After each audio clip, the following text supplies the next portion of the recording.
Donc pour cette vidéo, on va aller regarder un exercice afin d'améliorer la mobilité au niveau de votre rotation interne.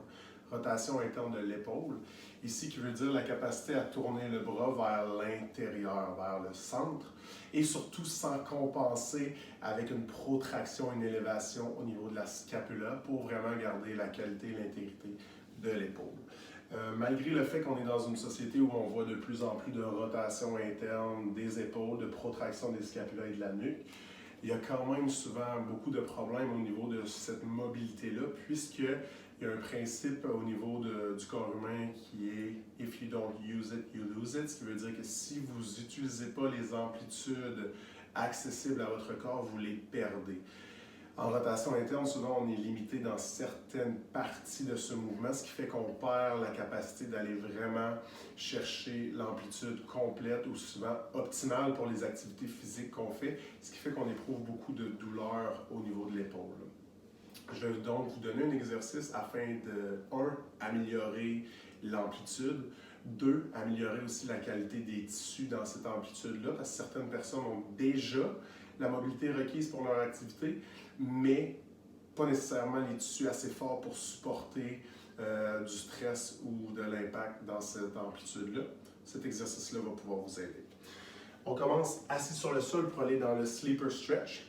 Donc, les jambes droits devant, vous pouvez allonger les bras à 90 degrés. Idéalement, vous pouvez avoir un coussin ou un bloc pour la tête. Comme on va faire le côté gauche, vous pouvez plier le coude droit, le placer sous le biceps gauche et vous laisser tomber sur le côté doucement en vous aidant avec la main droite. Ici, on va vouloir garder les hanches l'une au-dessus de l'autre, les épaules l'une au-dessus de l'autre. Vous allez pouvoir plier les genoux pour avoir plus de confort. Et on fait une belle ligne droite, épaule, coude, poignet. Le petit doigt est sur le sol, le pouce est vers le ciel. À partir de là, on fait une petite flexion au niveau du coude, 90 degrés, 45 degrés. Donc, tu peux plier ton coude doucement. Et on va chercher à peu près un 90 ou même 45 degrés. Et vous pouvez essayer de garder l'épaule alignée avec le coude ou même un petit peu plus bas, c'est pas bien plus grave. On tourne la paume vers le nombril. Et à partir de là, on fait la rotation interne. Donc, on laisse l'humérus, l'os du bras, tourner vers l'intérieur. Donc, pas juste la main qui descend vers le sol, mais bien, si vous pouvez ressentir votre biceps tourner vers l'intérieur, si je vulgarise un peu plus. Une fois que vous êtes à votre blocage, votre coude qui est sur le dessus, ici le côté droit, va aller vraiment un petit peu sur l'avant-bras poignet, mais pas sur les métacarpes. Je ne veux pas que vous mettez une pression sur le poignet pour le casser vers le sol. Donc, on garde un alignement de poignet avec l'avant-bras et on met une pression vers le sol doucement.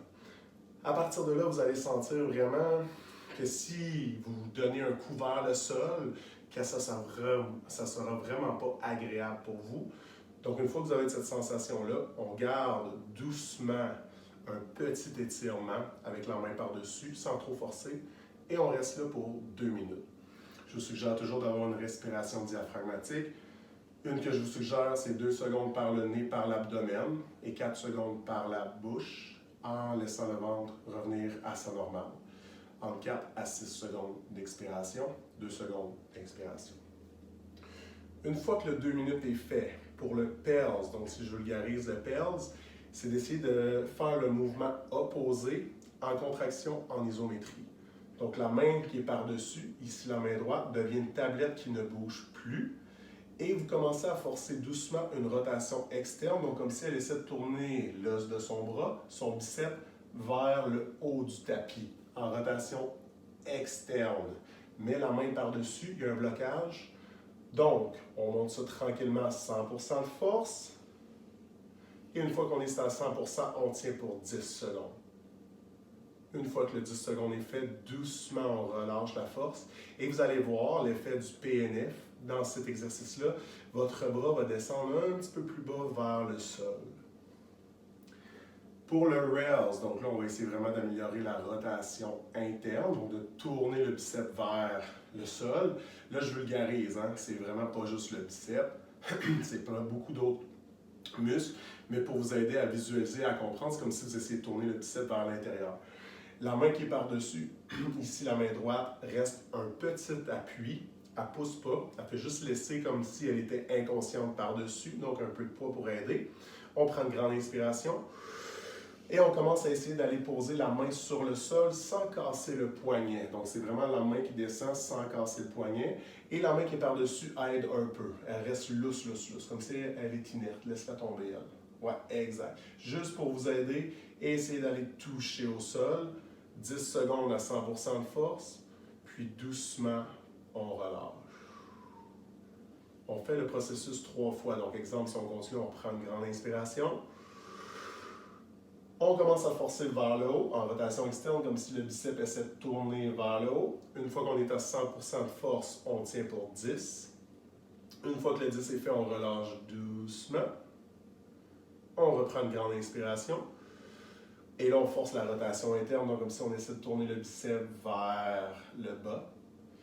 Et la main qui est par-dessus reste un petit peu de poids sur le dessus, sans trop forcer, comme si elle est inerte. Et on essaie d'aller toucher au sol pour un autre 10 secondes à 100% de force.